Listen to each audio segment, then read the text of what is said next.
Welcome to the Insight Through Experience podcast created to provide information about what life is like inside the most specialized special tactics organization in the U.S. Air Force. In these episodes, we'll be bringing you the experiences from many of our experts, ranging from our human performance optimization staff, our combat mission supporters, as well as our special warfare operators. Our main objective with these podcasts are to provide the listener with a unique look inside our culture of excellence. Now, sit back, relax, take some notes, prepare to hear from some of the Air Force's finest. Thank you for joining us on the Insight Through Experience podcast. All right, welcome back to the Insight Through Experience podcast, everybody. It's awesome to be back with you. This week's kind of cool. We got 4 operators who just graduated our operator training course back in February. Having them sit down to do a panel in front of the class that is just starting this year's operator training course. So 37 guys sitting in the seats, listening to 4 guys from last year, listening to them answer questions that I'm asking them, giving them tips and tools on how to control the controllables that the guys will be dealing with as they're trying to perform optimally for the next 9 months. All right, y'all. Thanks for, as always, for being a part of the Insight Through Experience family. Love y'all. Let's go. We'll start with Taylor. Just give us a brief introduction into who you are, your job, what unit you came from, and then tell us about your family life. I'm Taylor, came from the 58th. I'm a PJ by trade. I'm a retrainee though, so I did 6 years in a different career field. Married, and just recently got a dog. Alan, SEER specialist by trade, been in 11 years. Been at the unit for 4, came through OTC last year, and then I'm currently sitting over at the 1st Commandos. Dan, been in for 12 years, tactical air control party officer, coming from the 19th ASOS. Married, I've got 2 kids, 11 and 8-year-old boys, and I'm the troop commander for the 2nd Commando Troop right now. Adam, I'm a TAC P, been in about 6.5 years, did aircraft maintenance first, retrained. I was at the 14th ASOS just down the street. I'm originally from New England. I'm married, no kids. Combat controller. I am currently over at Silver 1. I came from the 2-2 STS right before this. I've been in for about 7.5 years now, and I'm married with 1 kid on the way.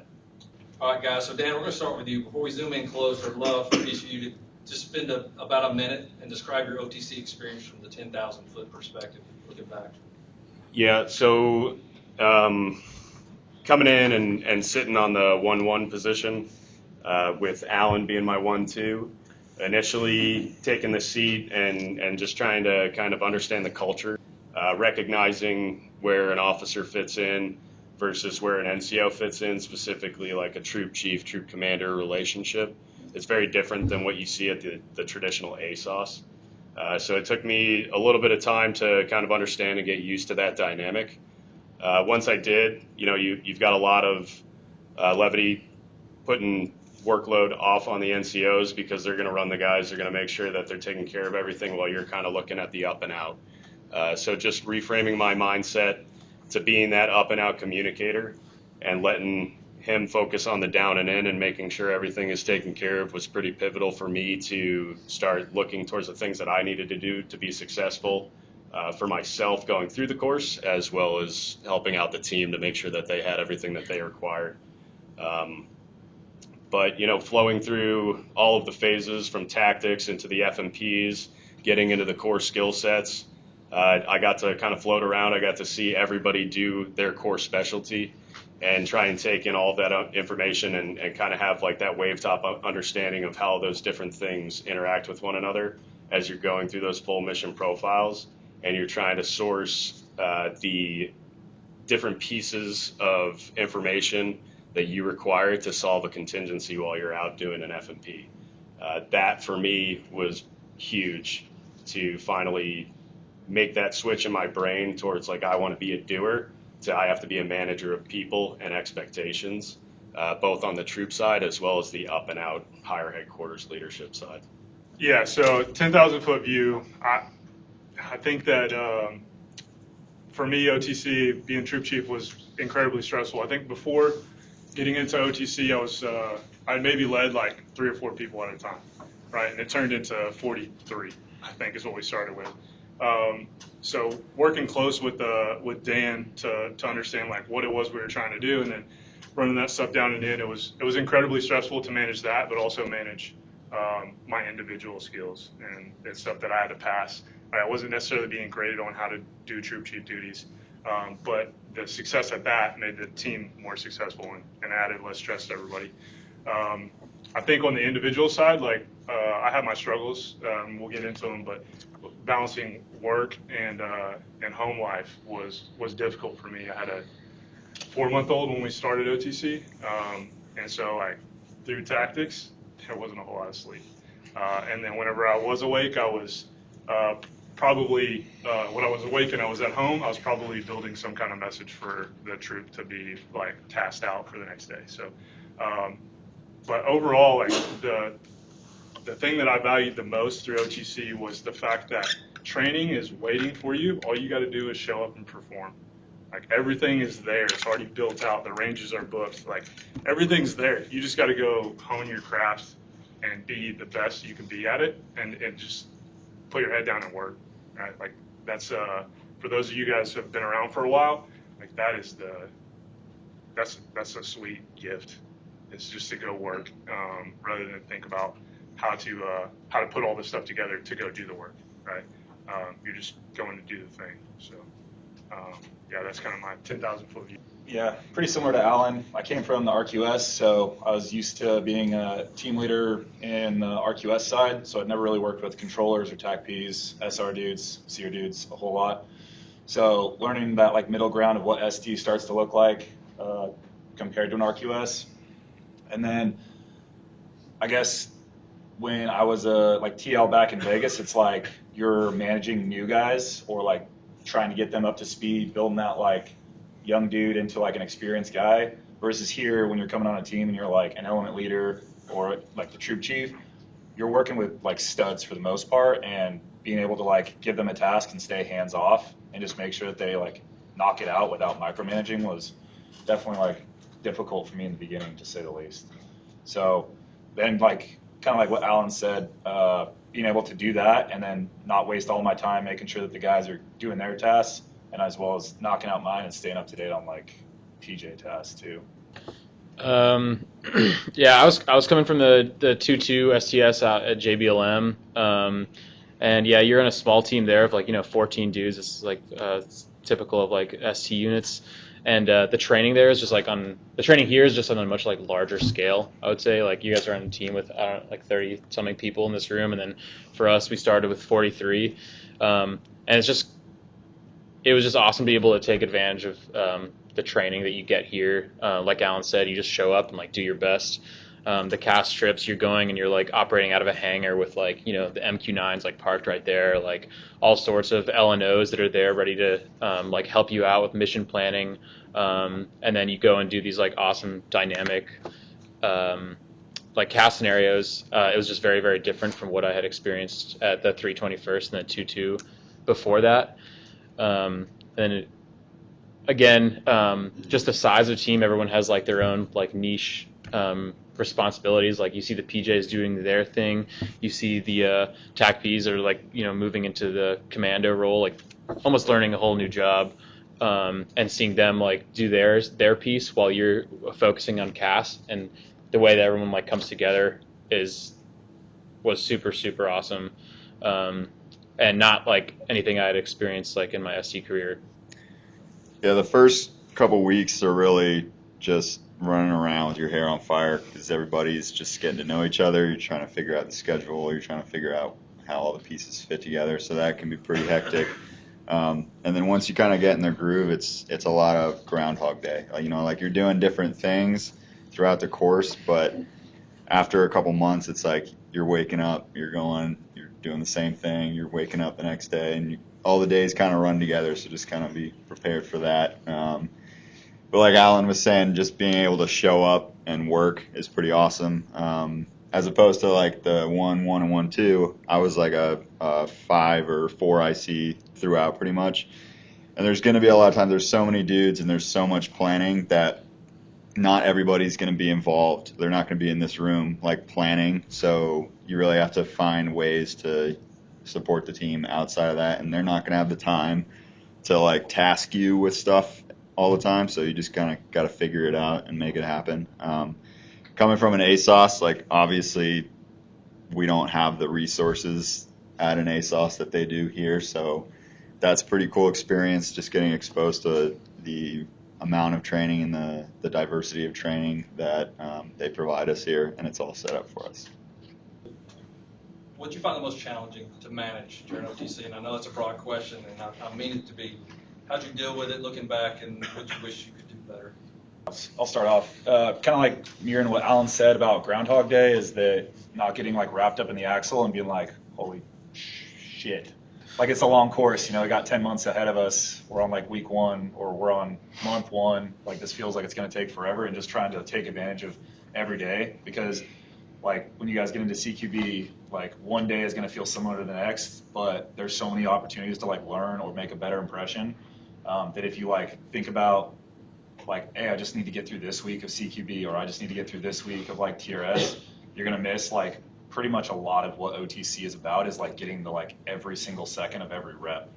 Because they're going to go, it's weird because it feels slow in the moment, but it's going to go by really fast. And that's like really all OTC is giving you that availability to have those reps and learn from those mistakes and those opportunities. So it's like taking those and trying not to be like, oh, I just need to get to this weekend. Super difficult to do in the moment, like I know for sure, but like looking back, I wish I'd done that earlier on. Prioritizing, man. Like that's what I think. It's such a simple thing, prioritizing what needs to come first. I struggle with that because everything is going to feel like an emergency in this course. Everything's going to feel like it needs to be done right then and there. It's when you learn how to prioritize and not necessarily prioritize, because all you guys have proven you can do that. It's how you value different things. So, is it your kit you work through first? Is it the team tasks you work through first? Because I'm going to be honest with you, there's not going to be a whole lot of time in the day to do things. So you're going to have to pick and choose. So the sooner you can learn how to like where the cadre at and what they value, what your leadership values that you do first. I struggle with that, even being the leader, right? So like it waved through the team until we got in a groove and figured out like what it was we needed to knock out first, and then moved on down the list. But yeah, for me, was challenging was just prioritizing the right things that set us up for the next day, set us up for the next week, set us up for the next TDY. As a younger guy who is not in one of those leadership roles, like that's where you shine. Because if you can look ahead and find those things that you know are going to be prioritized at some point, and you don't have anything in your hands right now or anything to do, you get ahead of that. Now, like things are flowing, right? And it's not all having to just come from, the top 10 leadership positions telling everybody what to do. Yeah, I would echo everything that Alan just said. I absolutely agree that was a struggle. I'll shift to a different topic just to cover something else. I think for me, I probably could have done a better job of managing home life and work life as I was going through it simultaneously, having 2 kids and a wife back at the house that required some of my attention as well. It was difficult to focus my efforts at work as much as I wanted to, and then also share some of that time and give it back to them. So you really have to strike a balance with your spouse, significant other, whoever it is that you're sharing time with, and manage those expectations.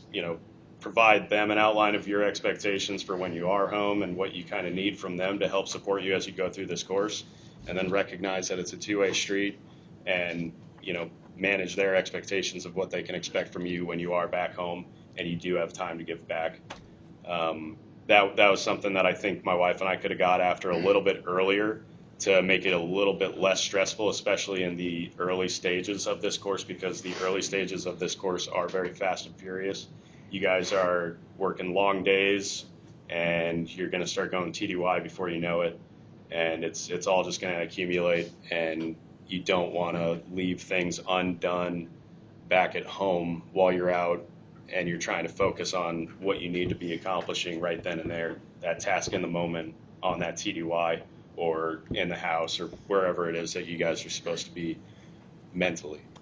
I think like managing your mistakes and your failures can be tough. It's easy to see somebody else make a mistake and just kind of think about it objectively. And it's like, oh, okay, yeah, he made a mistake, no big deal. He's moving on. He's performing now. But when it's you, when you make a mistake, and the pace is so fast, it's really easy to carry that with you.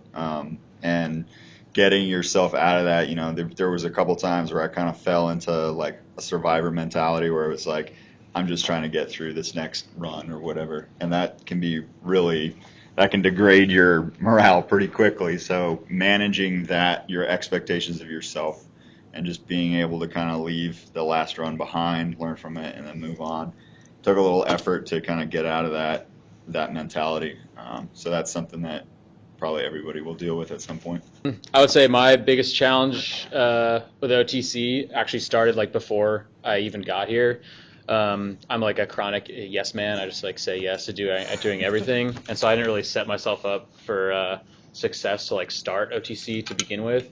When I was leaving the 2-2, they asked me if, hey, do you want to go on this J set to India? You're going to get back like 7 days prior to you leaving to PCS to North Carolina. I was like, yeah, of course, I want to go to India and be an asset. But then I got back.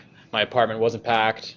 I didn't even have orders yet. And so like that 7 days and driving across the country was like super hectic. And I got here and then I found out I had to replan my wedding and like all sorts of wild stuff. So it was like really, really hectic right off the bat. I think I probably should have, recognized like, hey, OTC is going to take a lot out of you. So I needed to prepare myself like physically and mentally starting even before I got here. And I know maybe I'm saying that too late to some of you guys, but at least you'll have like the July the 4th weekend to chill out. And Joe can probably attest to this because he was my element leader, but I was like legitimately almost burnt out when I started OTC. So it took me like a couple months to play catch up, which was not a great time. But really what I'm trying to say is that if you see yourself like starting to, be on that like downtrend, like mentally and physically, maybe just like say no to, hanging out with the boys on the weekend or like taking a trip to Asheville or whatever. If you need to just like take a second, do so, because the weeks throughout OTC when you're at work are going to take a lot out of you. Cameron, I'm going to stick with you and we'll come back the other way this time. How did your body hold up there as the course proceeded? Give us some examples of when you noticed becoming physically worn down and what you do to overcome. The most notable example I can think of was during Smut. I ended up getting like pretty sick, and again, Joe was there for me. He's a great teammate. I had like a really, really bad fever walking through the woods in North Carolina. It was not a great time, and that honestly could have been like an immune response to like the stress at the beginning of those of OTC for me. I was in online classes. I was replanning my wedding, and my wife was pissed at me. Yada yada. So there's a lot going on. I think my body did have like a little bit of an immune response because I got really sick basically twice in about a month and a half, and one of which was during Smut. And then, so again, I missed like a couple days of training there, which I was lucky that I was able to take. And then the other time was during the Morena jump trip. Your like shoulders and stuff just start to go after like all those hey-hos and stuff. And that at that point you just like end up relying on the HPO team, and they're awesome at like recognizing the problem and then like treating you, and then also giving you recommendations on how to like limit the problem throughout training. So definitely listen to them. Yeah, I mean, everybody here has been tired and done hard things, so it's nothing different. It's just maybe a longer extended period of that condition. But I started with a torn meniscus, and the whole HBO team was super awesome, like helped me through it, scaled things when they needed to be scaled until it was, rebuilt the strength in my leg. So don't be afraid to talk to them and go to them with stuff. Like they're there to get you through. They're not there to pull you out for anything. So super good team in the back. You'll do a lot of, sometimes you'll have like, you'll do day iterations or night iterations, and then the next day you'll do day iterations. So there's gonna be a lot of that where it's like your sleep schedule is gonna be off for the next 9 months. So just however you personally have managed that in the past, that's worked. Just keep doing it. Yeah, for me, probably just getting old, but my shoulders and like your bicep tendons will just start to wear down, especially when you get towards that like Marana jump trip portion of this course. I would say focus on recovery more than anything. You're not going to get big and strong throughout this course. It's just not going to happen. Right now is probably the best opportunity that you guys have to work out, and then that kind of starts to go away as the course progresses. So start focusing a little bit more on your recovery. Work with the HPO team as early as you need it.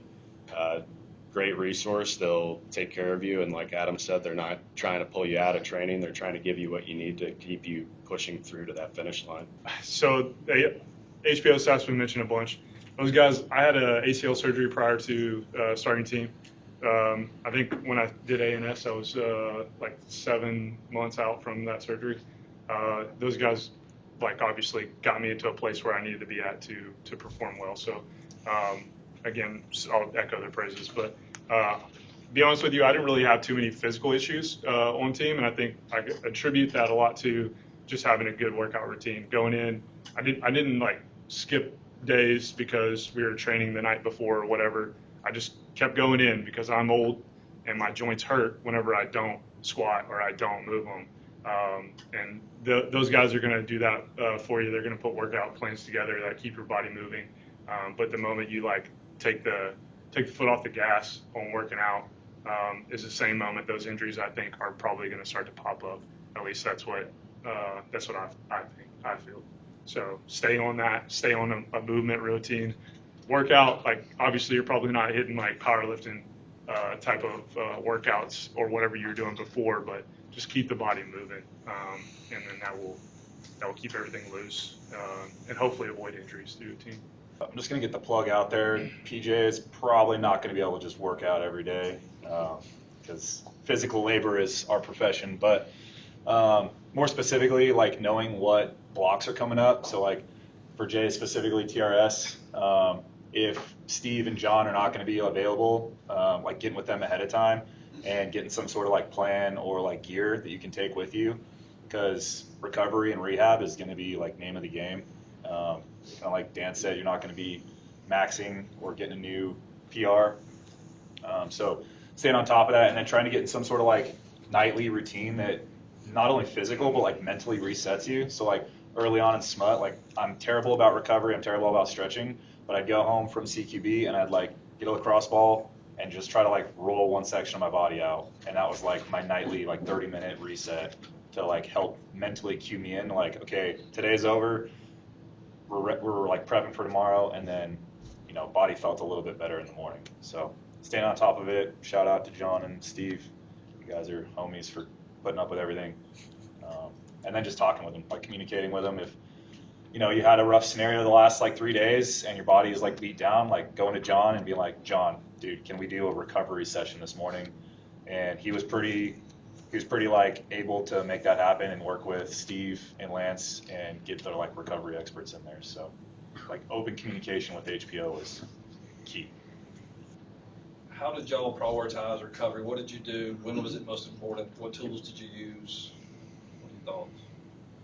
Yeah, I think the end of the day, kind of like Taylor mentioned, just as a reset to, you know, close out that period of time and get you reset mentally and physically for the next is probably the best time to do it.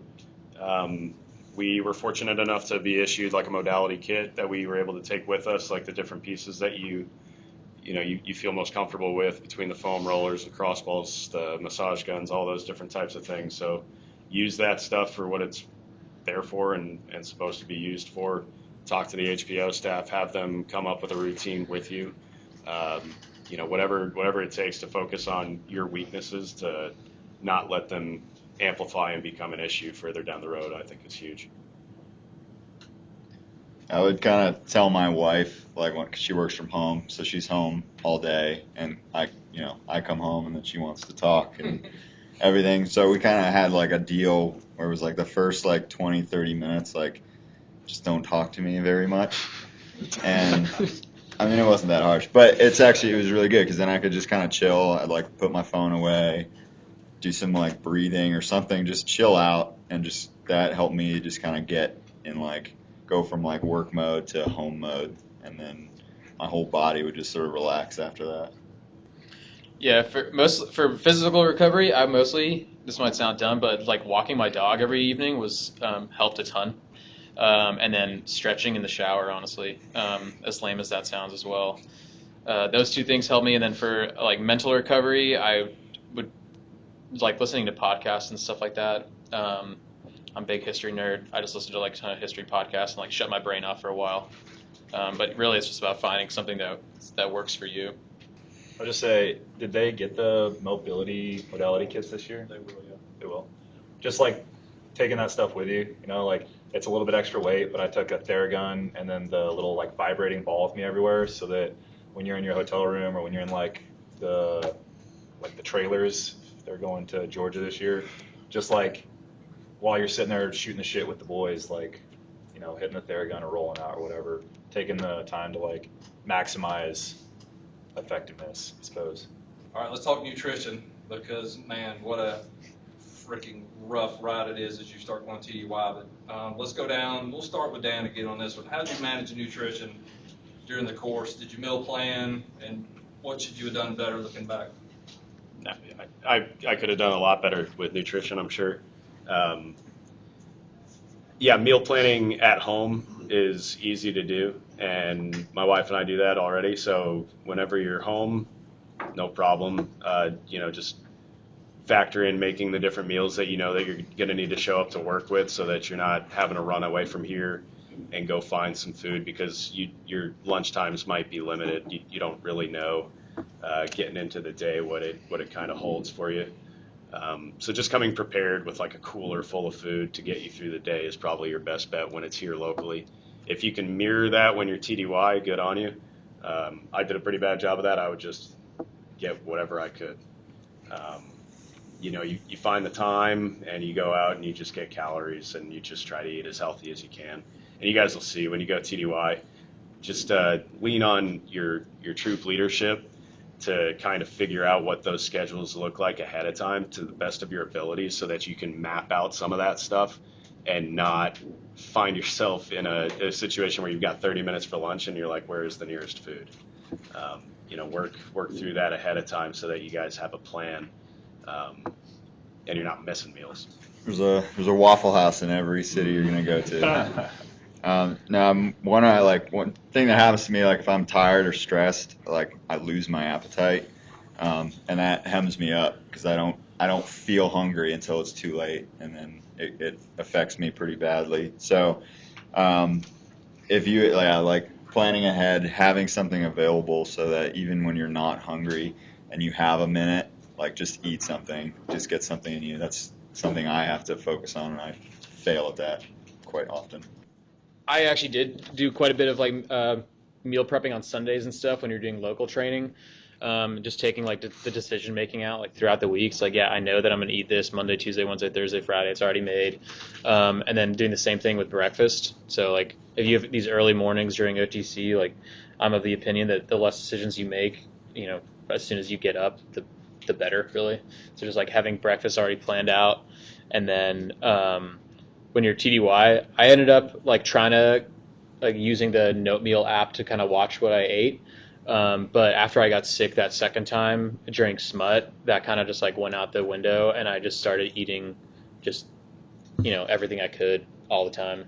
So, and then I actually felt great after that. So I would just make sure you're eating enough, because I think that was part of my problem, is maybe that I wasn't like adjusting my calorie intake for to account for like the physical exertion that you were doing day in, day out. One thing with the like meal prepping, like I found like when I get in a good routine and I like have the time, it's great. But in like an environment like the next 9 months, sometimes I found that like trying to meal prep was its own set of like stressors anyway. So it was like I had to allot all this time to make food. I had to figure out how much to make, and it was just almost like another added thing. So it was easier for me just to either use the DFAC here when we were local and had the time, or just find easier, like simpler ways to get calories that I didn't have to like plan for and think about, and it was, wasn't becoming another whole item on my to-do list. Also, I will say that we're super lucky that you guys still have like all those, like protein shakes and stuff in the high bay, right? Okay, yeah, that was super awesome. I like had a section in my cage that had like non-perishable snacks, so like if worst came to worse, and I needed something fast, I could just like pull from there, and I just like always had it available. Yeah, that's what I was gonna say. That keep that, grab some of the stuff from that stash and just keep it on you at all times. I certainly didn't eat the way I was supposed to, but I took the approach of like as many calories as I could put in my body, like that's what I was doing. So to match that burn load, and then definitely not a course to see how long you can go without drinking water. Like that's a fun game to play, but not here. So like stay hydrated, drink as much as you possibly can, and then when you get over to the teams, then you can play the game of who can drink the least amount of water. But yeah, stay hydrated. And then what I didn't meal prep. I guess I kind of did, but I had a conversation with my wife. I was like, hey, when we cook dinner, just double what you typically cook, and then I would just take everything that was left in the pan, and I would dump it into a Tupperware, and I would bring that to work the next day. That's how I did it. Yeah, same thing. I was joking with my wife that she's a grazer. Like, she doesn't actually eat meals. She just, like, grazes like a cow, like, randomly will grab stuff. And that's kind of what I did for all of OTC. Like, I would just bring food or have non-perishables in my cage, and when I got a chance, I would, like, drink a protein shake or eat some pistachios or whatever. And if I actually had time, I would, like Alan said, eat the leftovers from the night before. But like there's sometimes you're just not going to have the time, so having something you can like throw in your pocket and graze as you're like waiting for your run in the house, or like right before a scenario starts, whatever, so that way you're not like losing 5 pounds each week and then gaining it all back from beer and food on the weekend, and then by the end of the next week you've lost 8 pounds, And then when you're TDY, just follow what Sam eats, because it's quesadillas and chocolate milk, so very calorie dense food. Cool. So, just to the group, how did you notice stress building and affecting your performance the first few months of OTC? Mine manifested in my home life. I don't have any kids, so like I don't really have a ton of stress at home, but I'd find myself like going internal, not wanting to talk to my wife, like wanting to just sit on the couch when I did have free time, wanting to just sit on the couch and like watch TV and veg and not like have any interaction, just because that was a way for me to like limit the amount of like external factors. But then, as time went on in OTC, being able to like open up and communicate with her, explain to her like what was in my head, what I was dealing with, like why I was stressed, and would like get frustrated about something that was seemingly like dumb to get mad over. It helped her like understand what I was going through, and then be a part of the team, our home team, and like help me deal with that, rather than like me sitting on the couch being pissed because she's just talking my ear off, and I'm like, what? Like, what do you want? Instead, now she's like not talking my ear off, or we have that 20-minute break where she just lets me like do my own thing. Having that open communication when you're getting stressed, rather than just going internal. If you could go back and have a conversation with her, knowing what you know now, what would that sound like at the start of OTC?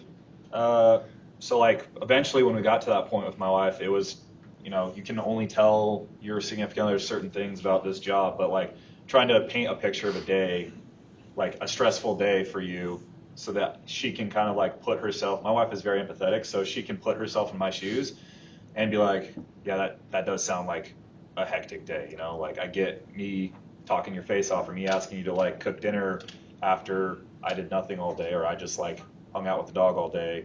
I could see how that would be like frustrating for you. So just letting her know, like, hey, today I woke up at 5:30, I went to the gym, like we went from the gym straight into combatives. From combatives, I went straight, put my kid on, I sat outside in the sun all day long, ran the house, I ate 3 pistachios, ran the house, I worked on my kit, helped clean up team gear, helped like my element, get ready for tomorrow, and then I came home and now I'm sitting here with you. And like that's all the free time I've had today, and having that conversation with her like helped her be like, okay, like I had a stressful day, but you clearly did too? I'll hit a different one. I definitely had the same experience, but a different one for me was I found myself staying in the failures or the small little issues that I was having, like in my own performance. Man, so I have a different approach on this, and I'll just say it. Everybody in this room is driven. You've already proved that. So I feel comfortable saying this. Is not for every audience, but the way I managed that and dealt with those failures was I just kept telling myself that the course that's here doesn't define you, right? Like your success and your failure, it's not like at the end of the day, they aren't going to, bury you with the grade that says, 724 OTC graduate. And when I could realize that and take a step back, it took so much stress off of the plate for whatever like small skill or performance that was being evaluated, and allowed me to like freely perform, right, without all this extra pressure that you put on yourself. Because like I can look around the room like Joe, success or failure, like you're still the dude who's like super level-headed. If you guys don't know this guy, Pete, one of the best like left-handed shooters, one of the best, right? We know who the best is. And then like Webby, guy who gives his shirt off his back, right? For any one of you guys, like that's like what defines you, something larger. And so when I could pull the weight of like having to be successful and having to be perfect off my back, then I could perform in a lot lower stress environment. Believe me, the stress is still going to be there, but in a good way, right? In a just enough way to manage that and still perform and drive yourself to be better. Work on the things that you're bad at and keep working at it. So that's the way I handled it. Yeah, for me, I think the first time that I really experienced like overwhelming stress throughout this course was during CQB. A pretty new skill set for me going into what this place has to offer. And it's not designed for you to be amazing at it. It's difficult for a reason, and it pretty quickly starts to add up. All the different things that they start throwing on you. It's a fast-paced course. So kind of like what Adam said earlier, it's easy to enter that survival mindset and stop thinking about how you can thrive and demonstrate your worth and get better and better. You just want to make it through the day, just survive. Working with Ben was a huge resource, having those conversations and talking about, not dwelling on that failure that you just experienced as you ran through that house and had that horn blown in your face 50 times.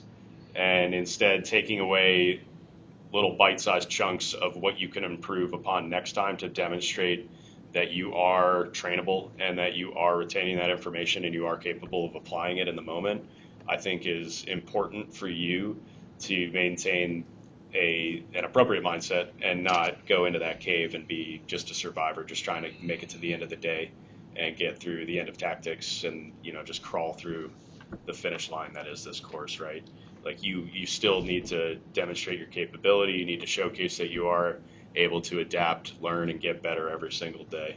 And utilizing different mental tools that Ben can help you out with, or you might already be armed with some of that stuff in your personal life, is important to stay on top of and recognize when you're going into, a negative mindset towards your behavior, your attitude, your capability, whatever the case might be.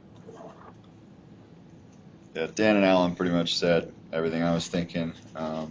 Just one other thing is, like, I typically, like, I like to have the answers. Like, I like to figure out a problem to, like, its components, and that's not going to be the reality here for a lot of the training blocks. It's just you're gonna have to perform without knowing all the answers, and that can be super stressful for me. So just being more comfortable just going, with an 80% solution and trusting that these guys, your team leadership and your whole team is going to fill the gaps for you where you're not 100% certain of what's going on. So there's going to be a lot of that sort of like uncertainty. And if that's something that triggers stress for you, just find a way to kind of work through that and accept that that's just going to be your life for a while. Yeah, I would say that obviously like everyone has different reactions to stress and stuff like that. Like so, if I'm super stressed out, sometimes I can get like a little bit irritable. I typically don't show it at work or whatever, but then I'll get home and like some of the other guys are saying like you need just 20 minutes to chill out. Um, but I would my strategy when dealing with stress was always to like figure out like why am I stressed right now? Like if the days leading up to like CAS 1.0 or 2.0 is like why am I stressed right now?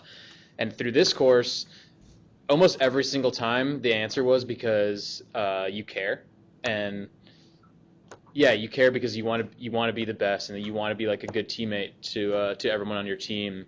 Um, and once you like realize like the source of like that stress, it kind of helps you just chip away at it. It's like, yeah, I care, and the best way for me to do the best I can is to not be stressed.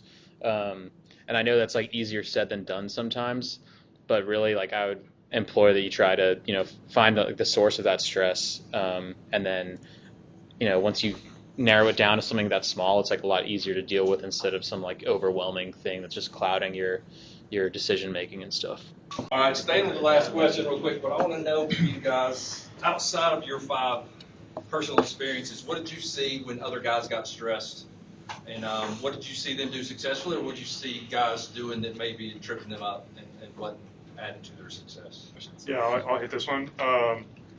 Seeing seeing it from the top down, right? It would manifest itself in different ways. One, maybe a guy had the answer to a problem and he just didn't bring it up. And a lot of times where that was like most detrimental, I would say, would be on target, right, with a radio in your hand, and you don't provide the answer with the information that you're responsible for or you had, right? Because you're stressed out about something, or maybe you just like had a problem and trying to come out of that. The other thing that you see is anger, right? Like you stress and you just get mad, right? And then I had the same issue. So you get mad and you shut down, right? It's kind of the same response. So that's where you guys as like team members need to go over to that dude, and it's not an isolated situation. It's like, hey, dude, I understand. Or maybe you're asking like what the problem is. At the end of the day, like whatever the problem that's causing that guy to do that, that shit doesn't matter. So just give them the words that they need, like give them the pat on the back that they need, and provide that external motivation for that person to get through.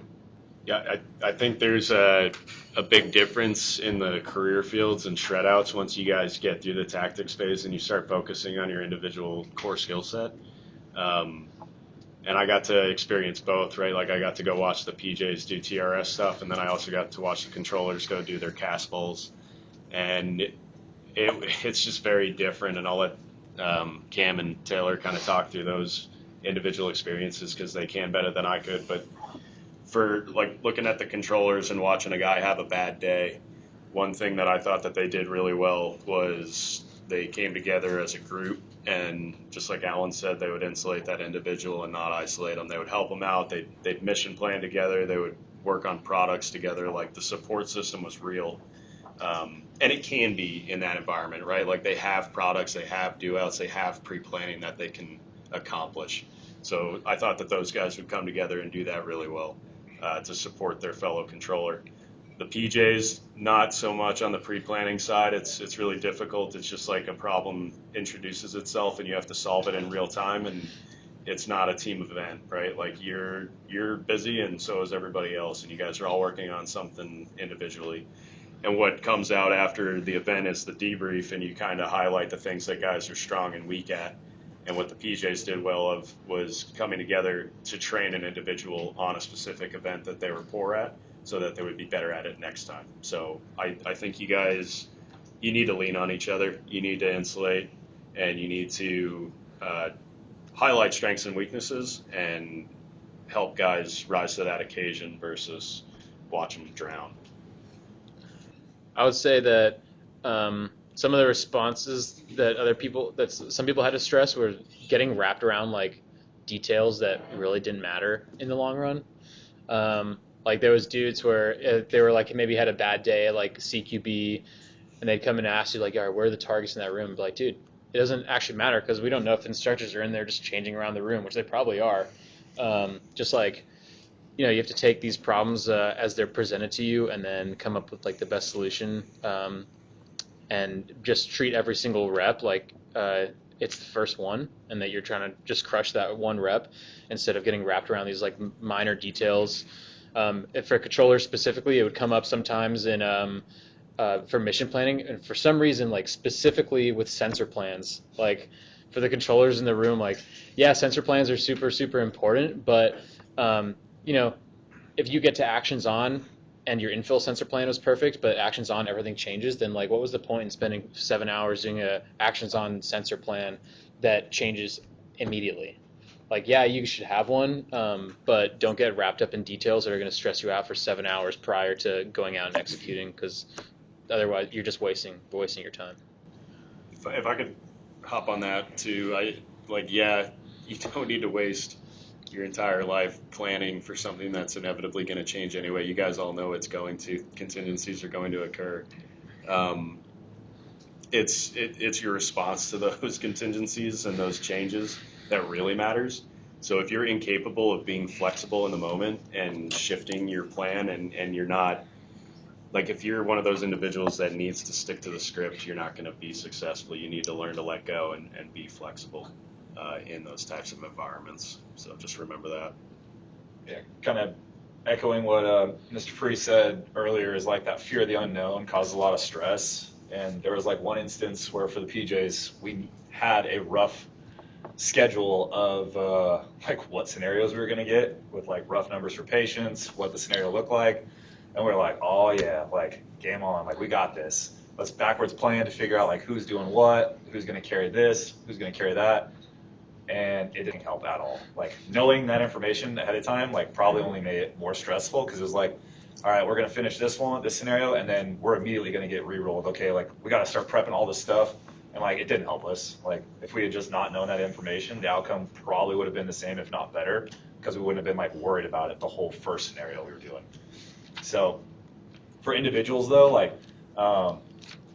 when you see dudes starting to like burn up the tires in their head and the brakes are starting to get hot and smoking is coming out their ears, like taking the moment to, like, if you have that bandwidth to come up to them and be like, hey man, like what can I help with? Like a hand on the shoulder is very like centering for a lot of people. So hey man, like what can I help with? Like what do you need? Or I've got this. Like just try and take some of that like strain off of what they're trying to like work out in their head. Like helped me when I was like doing TL stuff, like bring myself back down and be like, all right, like someone else is helping out for me. That takes that problem off. Like I can start like, it kind of like reset my brain. So if you see people get into that, or even in an individual scenario, for the PJs, if you're like watching dudes like way overcomplicate something, like way overcomplicate a rope system, like we're all teammates. We're all like trying to succeed together. We're bringing the whole collective up. So just coming over and like, maybe in the long run you're hurting the person, but they also are going to learn if you're like, hey man, like maybe just throw X here. Like maybe this is not a bad idea to just do this. And then they're like, fuck, why didn't I think of that? And then that just helps like move the process along for them. And then afterwards they're going to come up to you, you're going to have a conversation and be like, dude, thanks. Like that helped a lot. So being able to like recognize your teammates, and if you know each other well enough, be able to like come and offer some like calming like advice in the moment. I think if you can be the dude that like remembers that this shit's awesome, helps a lot too. Like if you're in the middle of a week, super stressed, no sleep, just remember that like this is actually really fun. Like if you're flying in helicopters and your buddy's in the other helicopter and he hits you with the John boat, like that can go a long way. Like just don't forget, like this is awesome. Like this is a lot of fun, and that can kind of help push through that barrier. All right, guys. I want to know about overthinking, because I think we all get caught up in this, some more than others. I'm an overthinker. Fuck, I'm an overthinker. Tell us about a time you caught yourself overthinking, and how do you get yourself back to the process or the task at hand when that's happening? You're gonna overthink like every single day, everything you do. For me, what helps is like if I'm thinking about something like a lot, just bring it up to one of your teammates. Just be like, hey man, like how did you feel on that or something? And more than likely they're gonna be feeling the same way you are. So that kind of just helps you remove it off yourself. It's like, okay, I'm not the only one that feels like this right now. I'm not the only one that's thinking about this. And just talking about it can really like relieve that tension that is in your own head. I agree with that. Kind of like Alan said too, like you see something, say something, just getting it out there so it's not just sitting on your mind. It might be the answer to your problem or somebody else's. For me, where overthinking kind of came in was anytime we would run F&Ps, talking really to like the O's in the room, you and you. But anyway, you definitely find you're going to be doing mission planning and you're going to be running around trying to get answers to different problems. And the expectation is that the guys are focused on what they need to be focused on and building the plan, and that's going to be happening. And you got to strike a balance of, like, again, letting go and letting those guys plan what they need to, and then you walking in, getting that back brief, understanding what's happening, poking holes if necessary, but going all in on what they've come up with because it's probably the best answer at that moment in time, right? And just accepting that and supporting it 100%. It's easy to try to think through every single contingency before you get out there and execute that F&P. You just need to have a plan and a checklist for how you execute contingencies, not for how they're actually going to go on that target, because you have no idea. So that's where, for me at least, the overthinking piece really came in, was walking into those F&Ps and trying to analyze it completely to figure out this is where this is probably going to happen, identifying those friction points, which is great. But at a certain point, you just have to go and execute and react to the situation versus try and be preparatory to all the different contingencies that might present themselves. I'll say as well, like from I know that was from the officer perspective, for like the different F&Ps and stuff like that you guys will do. You'll have the leadership, and then the team leaders will be like planning all the stuff. But a lot of dudes, like Adam was saying earlier, will just have time to like prep team gear, prep vehicles and stuff like that. And I think a lot of the overthinking happens in those like stages of mission planning, where those dudes that aren't necessarily like in the planning room can take a lot off the plate of the dudes that are actually doing the planning. Like if you get a second, you can like, hey, tap on the shoulder, be like, hey, what do you need me to get ready for you? Or if you see a problem with like the vehicles, and you can just go ahead and start like mounting weapons or whatever, just going ahead and like make a list somewhere, and just start crossing stuff off. And if you can take the stress away from some of the dudes that have more responsibility, like the sir was saying, and that I'd say that goes a long way as well. I would also reflect on your experiences, because you're gonna flex their out roles during the entire course. Like you might be a TL right now, you might be 1-2, you might be 1-1. That's no guarantee, right? Like your 6IC might become a TL one day, just because they're the right person for that job. It's rank agnostic, right? Like it's just the right person for that position. So recognize that, and if you do find yourselves getting pushed into a completely different role than what you're in right now, remember what was challenging for you and what would have made your life easier, and be that person for that individual in your newfound position. To speak specifically on roles, don't overthink if you get moved into a role that's like meaning something too, because that's really easy to do. Like Dan said, if you go from being an element leader and now all of a sudden you're a 5IC, like don't be like, oh man, like I'm now the bottom of the barrel. It could just be because they want a different look at a different dude, or because like for a lot of the J's instances, like you're just not going to be able to be a good EL because you're always going to be running a problem, and there are dudes that could better run the like team collectively than you're going to be able to. So don't like, and that goes for like a scenario too. If you get told something by the cadre, like, hey, no, I want you to do like this, like I want you to go in that room, or I want your team to go clear that floor, or like you're going to tear apart that car. Don't like get in your head before you even get there and be like, oh, they're like telling me this because like I've been effing this up for like the last scenario, and then you're like just causing more stress, and it's like a vicious cycle before. And really all they want to do is just like get another look at you, get a new look at you. Maybe this cadre hasn't seen you in that position, so like turning that inner brain off to just be like, cool, yeah man, you want me to tear apart this car, let's do it. Or like keeping it simple, All right, so staying on stress, one more question. How'd you use it to your advantage? I'll start. I'm a chronic procrastinator. I feel like I work really well under pressure, and so I force pressure onto myself by not doing something until it's like has to be done. However, with OTC, the stress motivated me to do stuff well in advance of when I would normally do it, just because I knew that there was going to be other things that started piling on, and I eventually would get to a point where I was like stressing myself over my own like laziness, I guess you could say. Um, so just like recognizing the things that like you do, like your personality traits, and being able to like use that as like motivation to correct it or to like hone that like problem you see yourself doing, rather than like just let it manifest and manifest and manifest until it becomes like an issue for the rest of the team as well as yourself. Yeah, I would only let stress affect my prep. And then I would move over to, I switch my mindset over to, like, right, what is my value as a successor player in this course? And that's how I manage it. So it allowed me to, like Taylor was just saying, take care of all the preparation of gear, equipment, tasking for the team. I would allow that to just drive, right, until we were done with everything. And then when it came time for performance, I would switch gears or attempt to switch gears. I got better at it as the time went on, but I'd switch gears and try to remove that stress off for my performance, where it was just me competing with myself, not me competing with anybody else or the cadre or whatever. It wasn't a cat and mouse game. This is just between me and my performance or my skill or whatever. That's how I'd handle it. I would say also like recognize teammates that kind of like naturally balance you out a little bit too. Is huge. Like Taylor is a chronic procrastinator. I am 100% not a chronic procrastinator.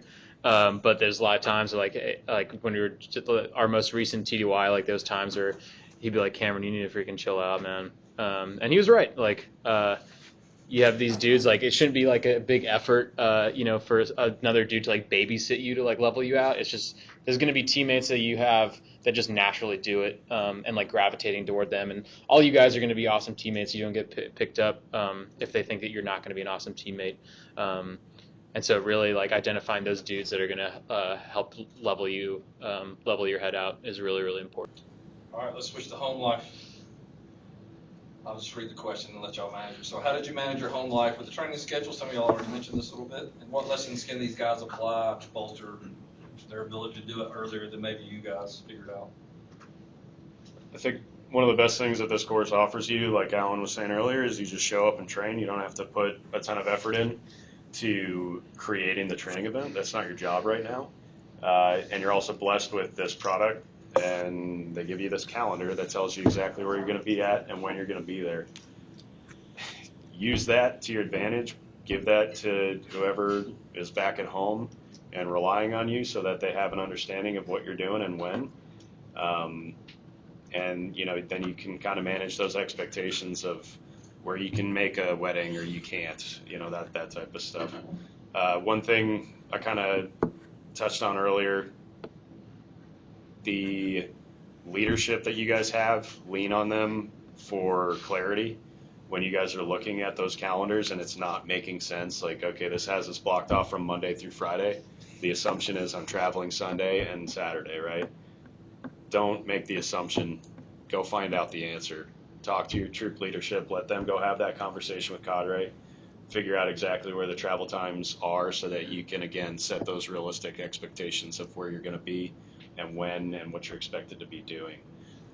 Same thing kind of goes for like Cam. Unfortunately, had a pretty terrible situation with his wedding being scheduled right in the middle of our course, and he had to flex.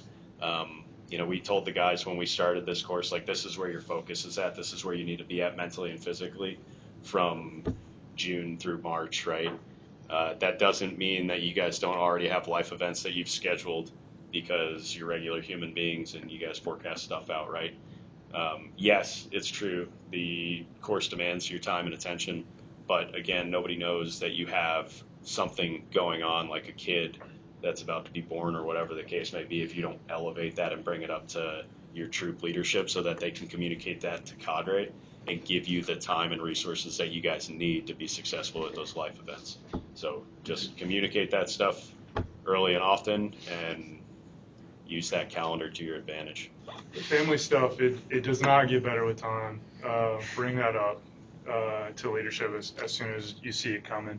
I think for me, like managing family life, like I was terrible at it. It did not go well. Primarily because like when we're in tactics, like do night CQB runs, and then I'd be changing diapers for 2 hours in the middle of the night, coming in the next morning. But I learned how to kind of manage that by one, being open with my wife about the schedule, and then two, I learned probably a couple months in, all right, I'm not going to take anything home and like mess with my kit at home because it's more convenient than doing it here. I would just fight like hell in this high bay space to like task troops and then knock out my personal stuff, and like every minute was accounted for, right? Like I got 5 minutes to rectify my kit from whatever was wrong with it. I got 2 minutes to get my stuff ready for a workout tomorrow morning. Like I would just time everything out, and then whenever I was home, I was home. I wasn't trying to do anything other than maybe build the task out for the next day on Signal or whatever. But that was kind of the extent of it. Didn't always go as planned, but that was a way to manage when you're home. Like try to be home. And then just like realizing that while this is like a course that's about you and you moved your whole family out here for this whole area, like they're still people, like they're still your family. And early on, I was really easy of like shutting my wife down. She'd be like, "Oh, do you want to go hike on Saturday?" I'd be like, "No, bro, I don't want to go hike on Saturday." She'd be like, "Okay, well, do you want to go play pickleball tonight?" I'd be like, "No, I don't want to go play pickleball tonight." And like I just kept shutting her down to the point where she was like, "You don't ever want to do anything with me." I'm like, "Yeah, because I'm tired, man. I'm sorry." But realizing like she also is like living life, and if you're just constantly like shutting your family down from doing the normal things that they want to do, like it's going to cause them more stress, which is going to cause you more stress, and again like that vicious cycle. So throwing a bone every now and then and just like sucking the suck and be like, "Yeah, sure, like let's go play pickleball," or "Yeah, sure, let's go hike," even though I just did it all week long through the woods. Like I'll throw you that bone so that I know you are like getting some enjoyment out of us being here too, because then they're just going to resent the fact that we moved out here, and it's going to make life so much more difficult. All right, guys, so stay on timeline. Taylor, we're going to start with you and go down. Man, give some closing thoughts. All right, I wrote down 3 just to keep it brief and not hit the dead horse. I'm sure we're probably beaten numerously. I don't know who said it, whether it was like MJ, but like throughout all this course, there's gonna be a lot of opportunities, but also way less than you think to learn from your own mistakes. So if all you're doing is like listening to your feedback and like viewing what you're told from the cadre, you're gonna miss out on like 95% of the education and the knowledge you can get. So if you're like listening and you're learning from other dudes and you can take that and be like, okay, I don't have to make that mistake or try not to make that mistake, like it's gonna work wonders for you if you're like ears open all the time and taking in other people's feedback. Like it's just gonna help a ton, because you're not gonna be getting the same feedback that someone else got the time before, and you're not gonna paint yourself in a bad light as like, hey, this dude can't like listen to anyone other than himself. Secondly, lean on teammates and like communicate. You know, it's easy as dudes to like internalize stuff, but like Blake and I were joking before we started after the break about 3.0. Like all of us were going into our rooms each night and like having night sweats, having night tears, like waking up feeling like we're suffocating from the sea burn thing. And like at first, none of us were talking about it. You know, we're all just like in the drive-in, like so fucking tired, not communicating. And then the second or third day is like, dude, I feel like shit. Like I have not slept. My bed's sweaty. And Blake's like, dude, me too. And then Eric's like, dude, me too. And it was like relieved all that stress of like, I'm not the only one doing this. So like share experiences with each other, because it's going to like help relieve someone's like stress, probably your own. And then a big one that we didn't do until late, like cross training. You know, like it wasn't until Wrath that we like really went over like, hey man, how do you spike blood? Like the PJs all know, but like we didn't go over it really in depth until we were at Wrath. And the cadre were just like, what the fuck have you guys been doing? Like, how do you like help set up a sked code? Because the PJs are gonna roll them 1,000 times, but like if the recce dudes are like just chilling, or like there's a couple guys like asking to help, it takes a lot more time for you to explain to them how to do it rather than just go over it in depth like once or twice early on, and then like the boys can help out whenever. Same thing for like helping prep radios or like setting up VIX. Like as long as there's all this cross training, cross talk, like it helps relieves everyone's stress. And don't wait until you're in 2.0 or 3.0 or God forbid Wrath before you like start teaching dudes like how to help you do your job. Yes. So I would say that don't expect to be perfect all the way through the course. One, that's not their expectation. Expect you to build on what you have, right? So don't expect to be perfect. That's only going to lead to a bad mindset and a failure type of feeling. Just constantly get better every time you do something. And then try to enjoy the moments that you can. It was mentioned a few times, but yeah, like when you're at Gunsmoke, riding with the 160th, like that's a pretty cool opportunity. Doing a lot of that stuff. So enjoy those moments that are going to come every day. There's going to be a little nugget in there that's going to be enjoyable. So squeeze all the life out of that you can, and then yeah, it was already said by Taylor, but lean on the other dudes on the team. So you know, don't be the guy who's like leaving when there's still work to be done, and then just go to the cage like every day. Go to a different cage and just be like, hey man, you good? You need anything? Before bouncing out, right? That'll serve you well in not only building that relationship with the other teammates, but also like maybe that guy's working on something that you just forgot about, and now you need to get it done. So yeah, I'll leave you with that. That's a great point.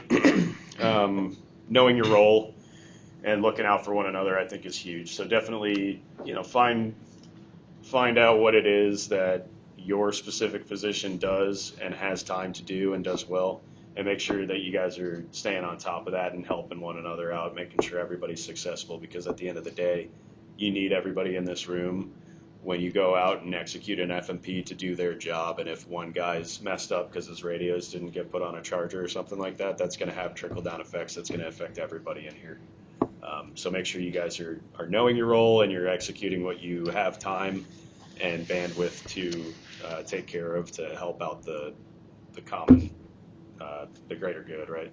I would urge you to take advantage of the time that you have right now through peak week to take care of stuff at home and lean on each other to like get your apartment set up, get your house set up, get things that you just don't have because it's not arrived yet because you're PCSing from overseas or whatever, right? I know that happened to some of our dudes last year, and I would not be surprised if that's happening to some of you guys right now. Like, it's just the nature of the beast and the PCS cycle. So if you guys are dealing with some of that stuff right now, bring it up and have some of the dudes inside of this room help you out. It's another opportunity for you guys to bond outside of work.